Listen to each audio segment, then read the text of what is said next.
The old gods have always been at the heart of lore in World of Warcraft. Most of the major events can have their origins traced back to the manipulations from one of these Eldritch terrors. Yogg-Saron, the original master of deception, has influenced more than anyone realizes. With the latest book release from Blizzard, Exploring Azeroth, Northrend, we got more confirmation that Yogg-Saron is still active. The possibilities for his return are endless. Let's have a look at some of his history and speculate together on the ways he could make his inevitable return. Come, take a seat by the fire. While the true origins of these ancient beings is unknowable, we can glean a little. They grow like a cancer beneath the surface itself, having fed for countless millennia upon all the powerful energies of the world soul. Before the Titans arrived, they were at the height of their power, the time of which has since come to be known as the Black Empire. Once the Titans did arrive, a devastating war ensued, which ended with the parasitic old gods being sealed within underground prisons. The Titans were powerless to eradicate them, as their first attempt to do so almost destroyed the planet itself. Through the use of magic and machinery, they managed to, just barely, for a time, keep them at bay. But the Ancient Ones are nothing if not patient. They whispered slowly to the minds of the mortals who had forgotten them, and using their precognitive gifts, engineered events to ensure their inevitable freedom. Yogg-Saron, in particular, had a hand in some of the very biggest events to ever happen in Azeroth's history. Firstly, it was recently revealed through the lore books of Uldaman that it was Yogg-Saron's blood that first corrupted Galakrond. He had somehow spread his infection into the lifeblood waters and caused the subsequent mutations. He also manipulated the Titan Keeper Loken, his chief jailer, and over time caused him to seep in madness, turning against the other Titan Maid and starting a civil war, one from which the Titan Forged would never really recover. Once Loken was enthralled, he used him and his lieutenants to hunt down any and all who would resist his will. Lastly, he engineered the Curse of Flesh. Well, we should probably say the Gift of Flesh, since life as we know it on Azeroth would look very different without it. At the very least, humans, gnomes, dwarves owe their freedom in part to the machinations of Yogg. Just a small note, Yogg did not really make them fleshy. He actually unlocked a biological code stored within all the Titans' creations. As far as we know, he was also the originator of the Emerald Nightmare.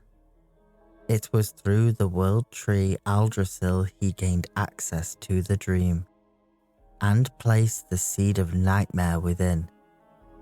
The tree, now corrupted, had to be felled before it could spread its disease.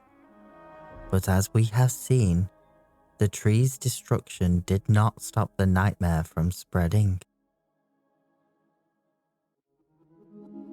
He has done so much more, but if we covered everything, we would end up covering most of the history of Azeroth.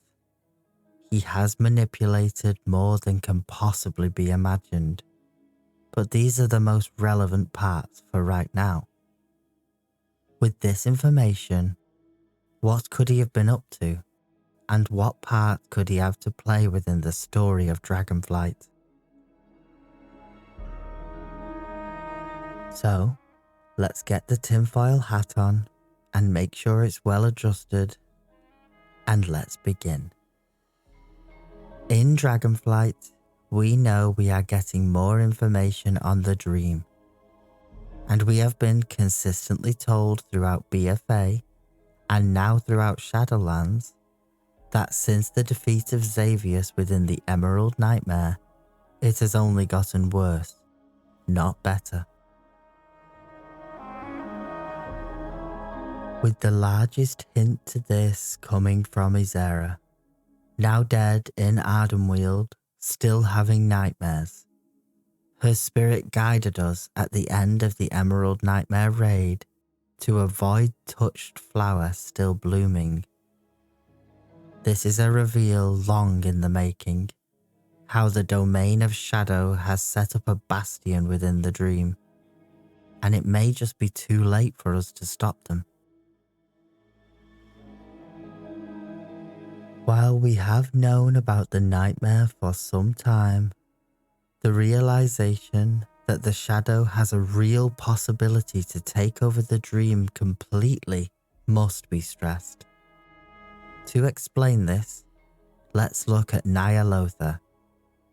This was always described as an alternate plane of existence, and while this was true, it was only a half-truth. The truth is, Ny'alotha and its encroachment on our reality in Uldum or the Vale was actually the same magic as the Emerald Dream employs. Dreamers can affect the dream as we know, and a powerful enough entity, or ancient beings with access to untold knowledge, could do so on a much larger scale. When we saw Ny'alotha destroyed, what we were seeing was that specific nightmare coming to an end. We know this because of the way it behaved within the rules of our universe. Our reality peeled away to reveal it, and the obelisks were being used to anchor it to the physical realm.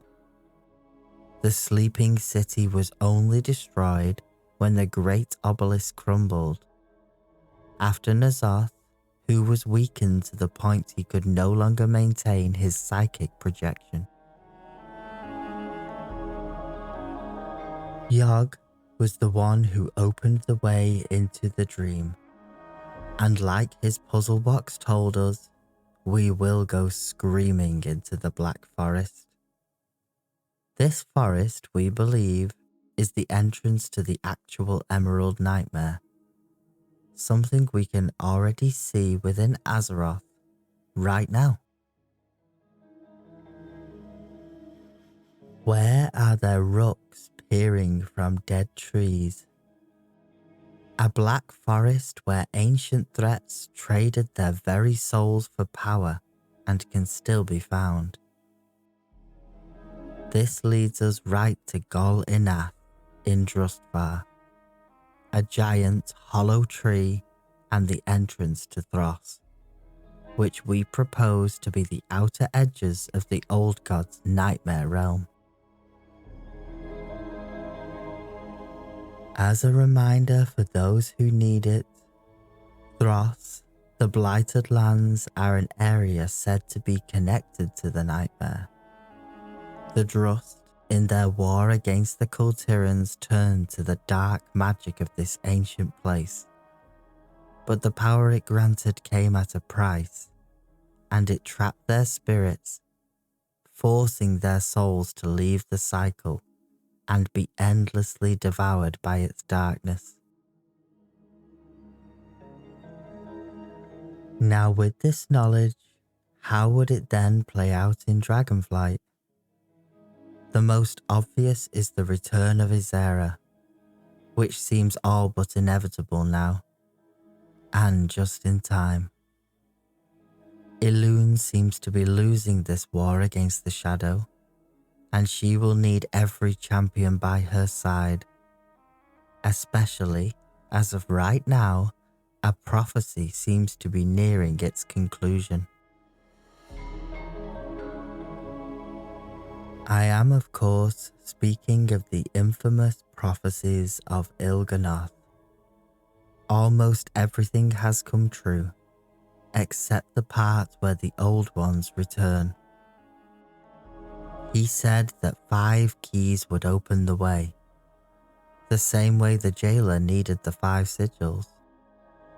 There would be 5 torches then to light their path. On the Dragon Isles, the most important activity you do with the aspects is restore their oath stones. 5 magical beacons that serve as torches in the darkness, for all to gaze upon and understand the flight's purpose. The old gods are patient and devious. And remember, just as Il'gynoth said, the surface blazes bright, concealing the shadows beneath. The many discoveries we have made in Dragonflight all seem to lead to the same place. That beneath the land itself something is hiding. Something filled with rot and decay that even the machinery of the Titans can no longer keep at bay. If I had to take bets, I would say it is most likely that we will see the return of Yogg-Saron. However, I do not think we will be having a full-on confrontation. Not yet. It is likely that the reveal of the long-speculated 5th Old God will make an appearance first. And through that, the greater threat of the Old Gods returning will be explored. They are coming, it seems, whether Yogg-Saron or the 5th Old God. Maybe some or all of them can unleash their horrors upon us. We cannot wait to hear your theories, with one of the latest interviews saying how they have a huge amount of encrypted stories just waiting for us at level 70. This promises to be one hell of a ride. And don't forget to come back anytime.